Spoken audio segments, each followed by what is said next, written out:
Oh boy, we are gonna get into some stuff in this video. If this is your first video watching of mine, well, welcome. My name is Ashlee. I'm a homeschooling mom to 3 kids. We've been homeschooling for 4 years. And normally I share tons of homeschool resources. I love reviewing curriculum and all the things, but we are going through a pretty big life change right now. We are moving across the country, and so that has completely consumed our lives, and so that is what is getting addressed in today's video. So the second I knew we were moving states, well, even before that, before my husband accepted the job offer and deciding what state to move to, I was searching homeschool state regulations. And so in today's video, I'm going to talk about, if you're homeschooling or if you're looking to homeschool and maybe there's a move that's going to be happening, like how can you best prepare for that and what do you need to expect? Plus, I'm going to be answering a lot of your questions I got about how we're handling it, if we're even going to keep homeschooling when we move states. So we're going to get into it. Grab some coffee, depending what time you're watching this video. If you don't drink coffee, grab your favorite drink. I'm drinking a kombucha because I need all my probiotics I can get because I have been recovering from this crazy sickness for over a month. I am better, I'm pretty sure, but I had tons of antibiotics, so I'm trying to just reestablish everything. All right, so let's get into it. So again, like I said, before we actually even made the decision, one, there has always been states on our list that are like no-goes. Like we will never move to this state. Not really has to do with homeschooling, but sometimes homeschooling does play into that. And so when my husband was applying for jobs, he is applying for government type jobs. So they are all over the country. We knew like specific states that we would probably be okay with. So I always recommend, if you're ever needing state regulation information, going to the HSLDA website. This has every single state. It breaks it down really nicely so you can see what the requirements are. I do believe there's a paid version too. I don't really know what the paid version does for you, but I've never paid for it. I've never needed to. I will say that, this is an informational site. So the state we currently live in, Nevada, like I'll show you what those requirements are. They look scarier than they really are. I mean, in my eyes, we really don't have any regulation. I had to let the school district know, and then I had to provide them like a sample of what I would be teaching for the first year for that child. So like, I think I had a 3rd grader and kindergartner when we started homeschooling. So I just had to like give them a list of things I'd be doing with a kindergartner and a 3rd grader. And that was 4 years ago, and they've literally never cared about anything after that. I don't have to provide anything. If you've been following me, you know though that I am a planner, I'm a record keeper, so we have really, I guess, always knew we were going to be moving, and so knowing that, as well as being very aware that nothing in my mind is always permanent. So as much as I love homeschooling and I do see a future in homeschooling, I also know that my kids could one day go back to public school, just like, and I've always said that, like, it's never off the table. Like, I don't want to do it at this point in time. I think the benefits outweigh going back to public school. There's a lot of things I disagree with in the public school system. I think it's a very broken system, but I can't predict the future. Just like when we started homeschooling, if you would have asked me a year prior to that, did I think I'd be homeschooling my kids? I would have said no. So I'm a realist. Like it's never off the table. So knowing that and being the type of person I am, I have always kept records. So from the day we started homeschooling to now, I have records of all the curriculum my kids have completed. I have examples of work that they have completed in the beginning of the school year, middle and end of the school year. I have online records if we use any sort of online curriculum or online grading platform. I use testing. We do standardized testing in my homeschool, and so I have those records. So am always the person to like be more prepared than I need to be. So when I'm looking at other states, you know, I feel pretty confident. I feel like I have enough records and justification. I can prove, you know, I've been homeschooling my kids, you know, whatever the people want to see, I can probably prove it. I have attendance records, I have all of that. I feel like if I had to prove like the level my kids are at, like if they were going back into a public school system, I feel like I can prove equivalent grade level work as well, so they would transfer into the grades that they should be in. So that's kind of just like my caveat. Like, I've been prepared for this situation since day one because I just would be regardless. So if you're looking at the HSLDA website, I currently live in Nevada, and we are a very low state. Like I said, all they care is you have to send them a letter when you first start homeschooling and what you're going to use your first year, and then they never question you again. We are moving to North Dakota, and North Dakota is marked at a little bit more of a moderate level of like requirements for homeschooling. It looks like they have 2 options for homeschooling. I looked at this a while ago, so I just like looked at it kind of just be like, oh, we'll be fine. So it says 2 options for homeschooling. School required is ages 7 to 16. So that means for my son, my kindergartner, who's currently 5, I don't have to notify the state until he's 7 that we're homeschooling. You do have to notify them. I feel like when I looked, it was very similar to how Nevada is. You have to send in like a statement of intent letter. It does say there are teacher qualifications and state mandated subjects and assessment requirements and possibly immunization requirements. But when I feel like, after like I glanced at that chart, then once I went into like the actual details, it didn't seem like that crazy. So there's 2 options in this state. Option 1, homeschooling under the home education law. You have to have required teacher qualifications, so you must be the parent, and you must have a high school diploma to supervise, which is, I mean, I have a bachelor's degree, so I was like, well, that's not anything. You have to file a yearly statement of intent. So before in Nevada, it was just a one-time deal. This says I have to do it every year, at least 14 days before you start homeschooling, or within 14 days of moving to North Dakota, and then once per year after that. Your child's information, the qualifications of the teacher, extracurriculars, proof of identity. So it is a lot more that you have to provide than Nevada. Nevada was just a letter. My child, their name, and my signature. Nothing else that I have to provide. They're also asking for a copy of immunization records.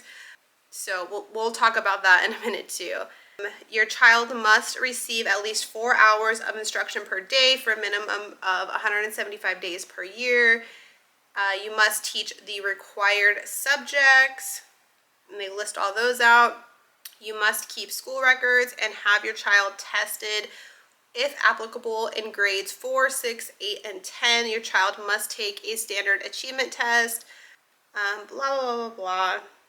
And then the other option is homeschooling as a private school. That one, you must be a certified North Dakota teacher, and you must undergo a criminal history record check. I don't know. So, I mean, like I said, I feel like this does over dramatize what's actually needed. Like, it does sound maybe like it's more than we do now. But like, who checks this? Like, it says you have to do attendance. Well, who's checking that? Where am I submitting this to? Because nothing it says about that. So, you know, I'm just gonna like leave that there. And of course, every single state is different, so I don't want to get too much into North Dakota unless there's like a lot of you that are like, oh, please do a video specific on how to homeschool North Dakota. I mean, I'm sure I will share it once we're actually in there doing it.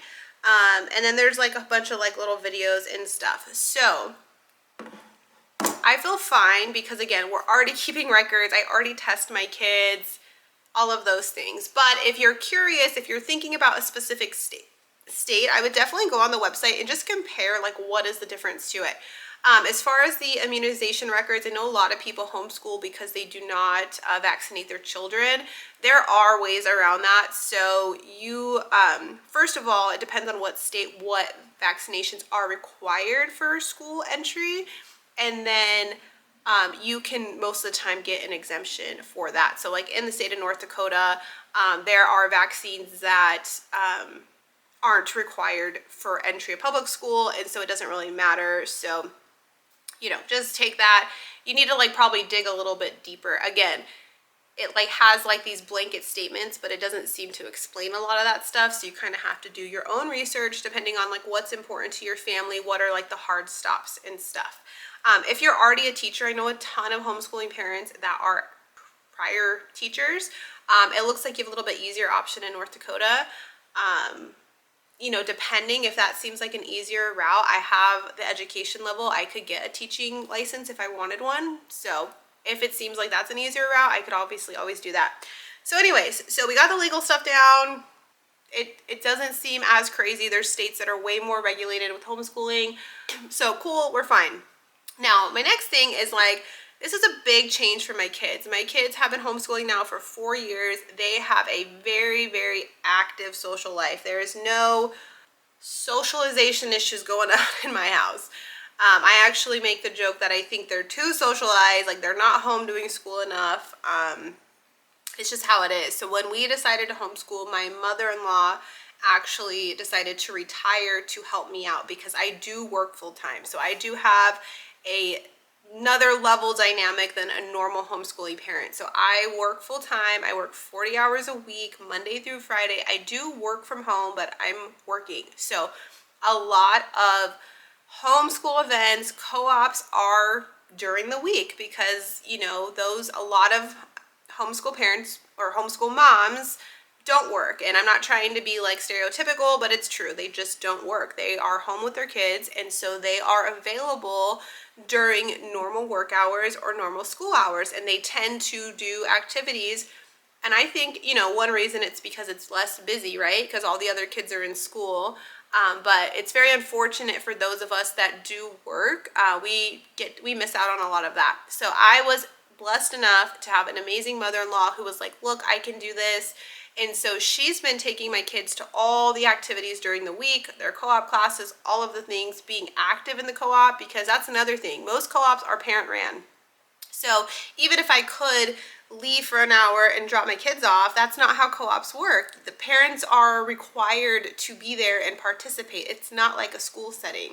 So my mother-in-law is not moving with us to North Dakota, which is extremely unfortunate. If I could talk her into it, you know, trust me, I'm trying. We are moving with absolutely no family, no friends. We do not know anyone there, and both myself and my husband work full-time. So I did research co-ops that are available. Now, again, we're also moving to a much, much, much smaller city, much smaller than we currently live in. So there is one co-op option, and they seem lovely, but they meet during the week. That's when their co-op is. That's when all their activities are. And it's just not possible. And so I did get very I just felt kind of defeated. Like, I can't mimic what we're doing here currently.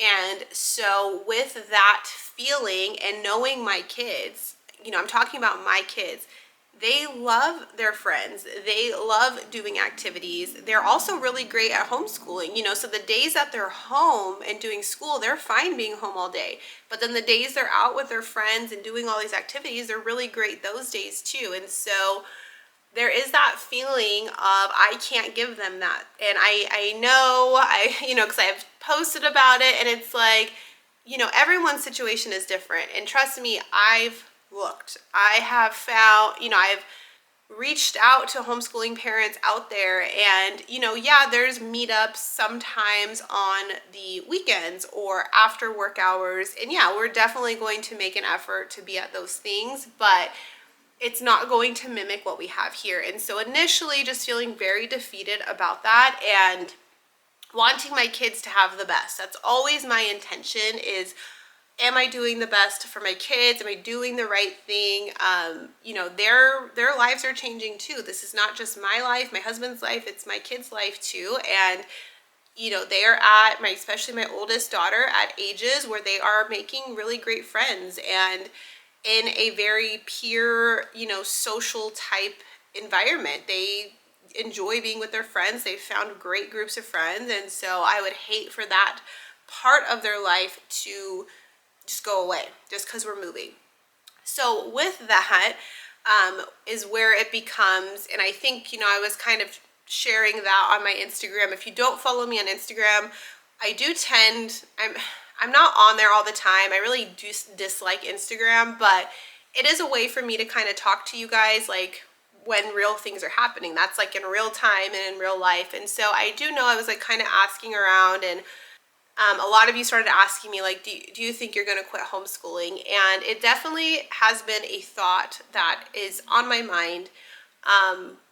You know, we've heard wonderful things about the city we're moving to and their school districts. They have very small kid to teacher ratios. They have, you know, just really good instruction, and you know, they use, I guess, curriculum that aligns more with like our values.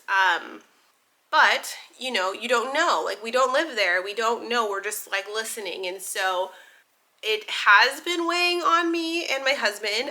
We do know at this point in time we are not enrolling them in school anytime soon. We know we're moving there, and there's no plan to enroll them in school anytime soon. And I mean like within the next year. There's absolutely no plan for that.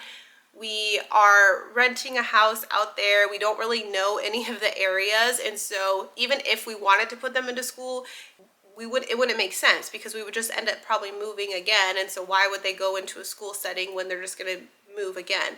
So if that does become like something that I think we're going to do, then it would be more about, we would need to, you know, buy a house in the school district we want, or, you know, whatever. So there's no intention at this point to put them in public school for various reasons. Again, I love homeschooling. When I'm homeschooling, that's what's also been hard, is I haven't been able to homeschool right now because, well, when I was sick, that was probably the biggest thing, but there's just like a lot going on. And so I miss homeschooling, but also there's always that, like, it's so much easier to send your kids to public school. And I've done public school, so don't come at me and saying all the bad things. I've done a whole video on the bad things. I've dealt with drop-off and pickup lines. I've dealt with parent-teacher conferences. I've had kids in public school, so I'm allowed to be the one to say this. But trust me, it is easier. You get to wake up and you get to drop your kids off all day, and then you get to, either if you're a stay-at-home mom, you get to come home and not have your kids. If you're just going through something in life, it is easier to have your kids not with you. And it's not that I don't want my kids around me, it's just, it's a lot when they need attention and your attention is elsewhere. So that's my thoughts on that it is an easier way. It's not a great experience all the time. There's lots of negative things I could say about public school, and that it is easier homeschooling for me, especially because I'm not dropping and picking up kids all the time and dealing with teachers and stuff. But in these types of situations, it would be nice some days, you know, to have that option. But I also am missing homeschooling. I just want to sit with my kids at the table and like read them a book in a unit and like, you know, just do our old school days. Like I watch my own videos all the time and I look back and I'm like, I just miss those days. You know, right now I just feel so disconnected from homeschooling, but it's also a good thing. It's kind of like a refresh. And, you know, once we move, you know, because my kids aren't going to have all those extra co-ops and stuff during the week, you know, we're going to be homeschooling 5 days a week. And so I am excited for that. So with all that said, we have not made a decision either way. At this point, homeschooling is what's on the table. And even more so, you know, between myself and my husband, if homeschooling is what we stick with in the long run, then it would probably be in my best interest for my kids for me to quit my job. And you know, that's obviously not happening anytime soon. I don't want to quit my job. I absolutely love my job, and that's where I think a lot of people don't understand. Obviously, yes, I make an income, but we could do it without my income. My income provides a lot of extras that we have. But I love working. I have worked since I was 15 years old, and I like it. I enjoy it. I enjoy having an identity outside of just being a wife or a mom. I like my work, and I have a really good work-life balance. I work for an amazing company. I have amazing management, and so that would be a hard decision for me, is kind of what I'm saying. Like, I think most people would be like, yep, I'm done, I'm quitting, and it's just not that simple for me. And it's, it's not always monetary. I think a lot of people get hung up that it's monetary. I mean, I have a great job. It provides, like I said, a great extra source of income. It's not like a side job. Like, I have a really great job. And so, yeah, that is though something that my husband has definitely offered and is something that could happen in the future. But I'm not ready to make any of those decisions yet. And again, a lot of this, I can't make decisions until we're there and we're in it, and I would just know what works best. Our plan is, once we get there, to get our kids in as much activities as we can. That is what we did before my mother-in-law retired to help us with co-ops. Our first year of homeschooling, we were not in co-ops. We just had our kids in their normal activities, like their soccer, and I don't know, like all of them were just doing stuff, and they made friends that way, and they were fine that way. And so if we could do the same thing, or just, in our neighborhood, they just meet friends that way. If they still have like that aspect, then I think I would be a little bit more relaxed about the co-op thing. I think just now most of my kids' friends are in co-op, and so I think I just like need to switch my mindset. Like, you can make friends outside, you don't have to be in a co-op. And that's the point where I'm at now. So I know I've been rambling, but like, those have been my thoughts over these last 2 months. And now I'm at the point where it's like, our future homeschool doesn't have to look how it looked the past 3 years. You go through seasons, you change, your kids change, your circumstances change. And so that is what's happening. Our homeschool is going to look different, and that's okay. And, again, my best interests are always for my kids. And so we're going to adjust, but we're going to be fine. Like, it's going to be fine. We're going to have fun. It's going to be an adventure, and we're going to make the best of it either way. And so that is my spiel on moving and homeschooling and all of the thoughts and things that come into play when that is something that's going on in your life. And so I've been very patient with myself, been very patient with my kids. My kids have been on a break with school because, again, I'm missing homeschooling with them. I'm missing sitting at the table with them. And so I just didn't want to just like be checking boxes like, oh, go do your lessons and get it done. I really want to embrace what homeschooling means to me. And it's not always just getting the work done. It's about spending the time together, the joint conversations. And when we're in these types of situations, when we have, higher priority items, homeschooling does get pushed to the back burner, and that's okay. That's one of the benefits of having that flexibility with homeschooling. And so that's where we're at. Like I've said in my other videos on this channel, I don't have a lot of homeschooling content right now. I have stopped accepting, I work with a lot of partners and brands because I love reviewing curriculum. I had to stop all that because, again, that's not my priority right now. So I won't be doing any of that for the next few months, and we're not homeschooling right now. So there's really not much besides like my thoughts that I can talk to you guys about. So just keep that in mind. I'm totally coming back to YouTube. I have my second YouTube channel where I am posting more of like my moving type videos. So if you want to follow our move, you can subscribe to that channel, but there will be a break on this channel. So if this is like your first video, go back, watch my old videos. I promise I'll be back in a couple months. Just stick with me. We're going through a pretty big life change. So appreciate you all. If you're not, please make sure you are subscribed and make sure you give this video a thumbs up. And since there will be such a delay for my next video, probably hit that notification bell. So when I do have my next video out, you'll get notified and you can catch up and see what's going on. I wish you all the best. I appreciate you all, and I hope you all have a great day. Bye, guys.